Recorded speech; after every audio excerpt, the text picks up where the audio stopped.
Hai, assalamualaikum warahmatullahi wabarakatuh. Kembali lagi teman-teman bersama saya di Teh Anis Sembako ya. Kali ini saya akan beraktivitas kembali di warung sembako ya. Namun mohon maaf teman-teman, ini videonya hanya begini aja. Mohon maaf ya teman-teman. Ini videonya asal ya teman-teman, tapi ya maklumin ya teman-teman. Karena di warung tuh sambil sambil mengerjakan pekerjaan juga kita sambil hitung-hitung mengabadikan momen hari ini ya teman-teman. Nah, ini saya lagi melayani pembeli ya, dan kali ini saya akan sharing pengalaman saya kembali di warung sembako ya. Ini cara saya, menurut saya ya teman-teman, ini cara sukses mengelola usaha sembako itu, ini caranya mudah banget teman-teman ya. Coba kita terapkan di warung kita. Ini sudah saya lakukan beberapa tahun lalu teman-teman ya, cara-cara ini alhamdulillah. Dan ini pun sangat mudah banget caranya ya, untuk supaya warung kita itu lebih sukses, lebih berkembang gitu ya, lebih semangat lagi kita mengelolanya ya teman-teman. Oke, sebelum saya melanjutkan ke video selanjutnya, saya akan menyapa dulu teman-teman yang baru hadir di video saya. Terima kasih banyak sudah mengklik video saya ini ya. Video sederhana, pembahasannya pun sederhana ya teman-teman. Terima kasih untuk semuanya yang selalu hadir menonton video-video saya, selalu mendukung saya, mensupport saya. Alhamdulillah banget ya. Terima kasih banyak teman-teman semuanya. Semoga teman-teman semuanya dalam keadaan sehat dan selalu sukses dalam segala hal ya teman-teman. Tetap semangat beraktivitas dan selalu diberkahkan juga rezekinya ya teman-teman, dan selalu bahagia bersama keluarganya tentunya, amin ya rabbal alamin ya.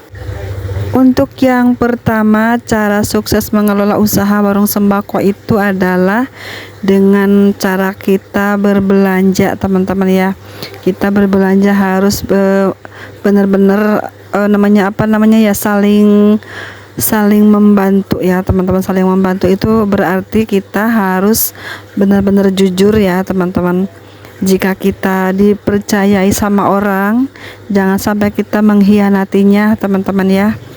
Apalagi jika usaha kita memang modalnya sedikit, terus kita ada yang memberikan pinjaman atau hutangan gitu, misalnya di agen sembako ataupun siapapun yang mempercayai kita meminjamkan salah satu barangnya atau modalnya gitu ya teman-teman. Kita harus benar-benar menggunakan uang tersebut untuk dipergunakan kepada kebutuhan yang sangat penting ya, yaitu untuk kebutuhan kita di warung sembako ya. Karena niat kita itu kan meminjam uang ataupun meminjam barang kepada siapapun dengan niat ingin membuka usaha atau ingin menambahkan modal warung ya, seperti itu, yang ingin menambahkan barang-barang dagangan. Nah, seperti itu ya. Jika kita memang sudah ada yang mempercayai, misalnya dari agen, misalnya kita belanja 500.000 dikasih hutangan 300.000 ataupun 500.000 gitu ya. Kita harus benar-benar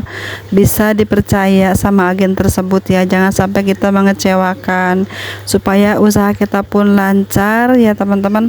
Dan yang mempercayai kita pun merasa senang ya, karena kita benar-benar amanah ya teman-teman. Misalnya kita biasa dikasih tempo per minggu ataupun per 3 hari gitu, jangan sampai kita meleset untuk membayar tunggakan kita itu teman-teman ya. Misalnya kan kadang-kadang kita belanja itu ke agen kurang 300 ataupun kurang 500 seperti itu. Nah, itulah teman-teman kesempatan agen menguji kita teman-teman, sampai mana kita bisa dipercaya dan mungkin bisa jadi langganan enggak nih orang seperti ini ya, misalnya seperti itu.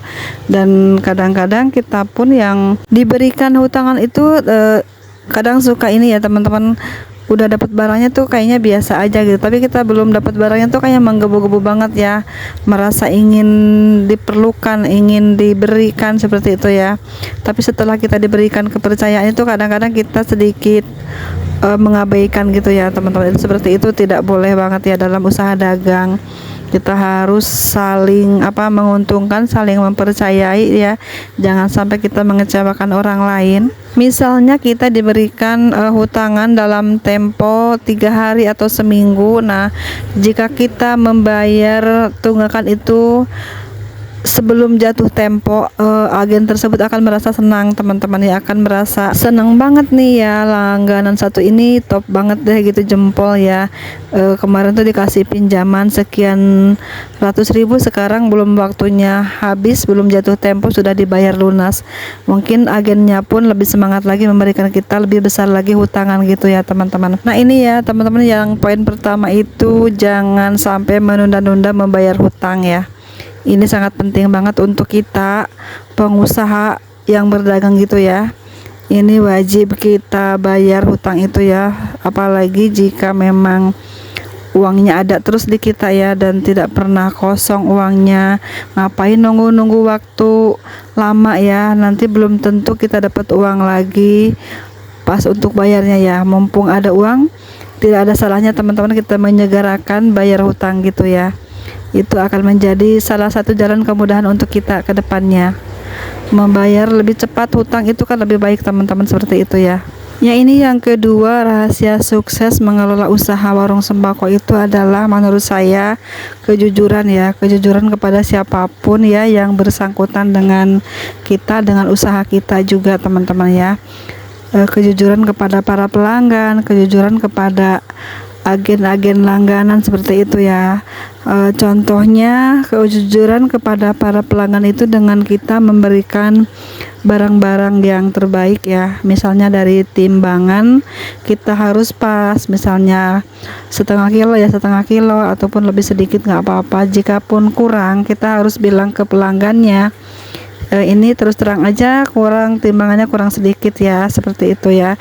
Jika kurang ya mohon maaf, diridokan, harganya tetap seperempat namun timbangannya kurang sedikit, seperti itu. Ataupun kita bisa potong harganya dengan berapa kurangnya, seperti itu ya teman-teman. Itu salah satu menurut saya yang saya alami di warung sembako saya, seperti itu. Dan kita bilang lebih baik jujur di awal daripada kita menyesal di akhirnya ya teman-teman, seperti itu. Karena banyak sekali hal-hal yang harus kita perhatikan dalam mengelola usaha sembako ini agar berkembang dan sukses teman-teman ya. Dan diantaranya itu adalah kejujuran kita sebagai pemilik warungnya ya. Kejujuran tentang barang-barang yang kita jual ini. Misalnya barang ini bagus enggak nih, masih bagus enggak, tanggal expirednya masih jauh atau enggak, seperti itu ya. Itu harus kita jelaskan kepada pembeli ya, jika ada yang memang benar-benar menanyakan, seperti itu ya. Untuk selanjutnya, kejujuran juga kepada agen langganan kita berbelanja teman-teman. Jika kita berbelanja, mungkin kadang-kadang kita kan mendapatkan barang yang kadang-kadang di agen itu mungkin lagi sibuk ya, jadi kelebihan barang gitu. Kadang-kadang kita barangnya pas sama tapi harganya beda, ada yang murah ada yang mahal, seperti itu. Kita harus cepat-cepat laporan ke sana ya, ke agen tersebut ya teman-teman. Jika kelebihan ya kita bilang ke agennya bahwa ini kelebihan barangnya. Jika memang ini kurang jumlahnya, kita bilang juga kurang, seperti itu teman-teman ya. Kita tuh harus benar-benar jujur dalam mengelola usaha teman-teman ya. Ini biasanya ya kalau barang-barang seperti ini tuh akan menjadi barang-barang yang kurang bermanfaat untuk kita ya, untuk usaha kita ya teman-teman. Takutnya malah jadi mudarat ya, tidak halal jadinya, seperti itu teman-teman ya. Jadi kita harus barang tersebut jika kelebihan kita kembalikan, dan jika memang kurang kita minta aja ya, itu kan hak kita teman-teman, seperti itu.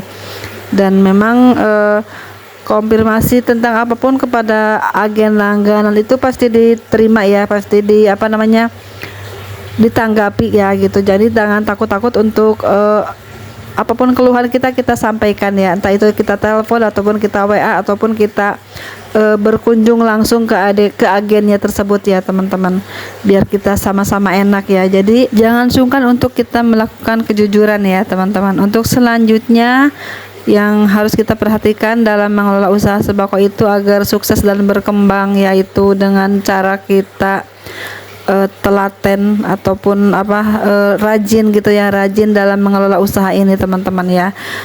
Misalnya usaha sepi malas banget nungguin, bukannya malas-malesan seperti itu tidak boleh ya. Kita harus tetap semangat, harus rajin, biarpun sepi kita harus rajin buka ya, buka setiap pagi ya teman-teman, buka setiap hari seperti itu.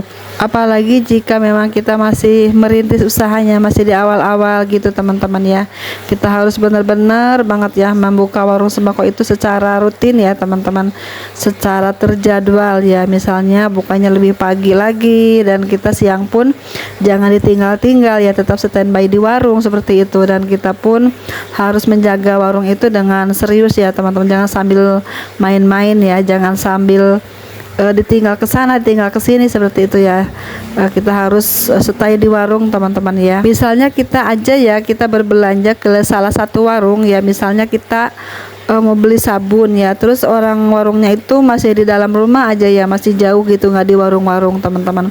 Sementara kita keburu-buru berbelanja, kan kita males banget ya manggil-manggilin terus, tapi yang punya warungnya tidak keluar-keluar gitu kan, kita kan kesel juga lama-lama ya. Males banget belanja di sini, orangnya lelet, tidak ramah, terus cuek sama pembeli, itu kan akan menghambat kepada perkembangan warung kita ya. Jadi kita itu yang menjaga warung itu harus standby, harus fokus ya. Jika ada yang membeli ya, kita harus respect sama pembeli teman-teman ya. Sekian dulu ya video saya kali ini, semoga ada manfaatnya ya. Sampai jumpa di video selanjutnya. Assalamualaikum warahmatullahi wabarakatuh.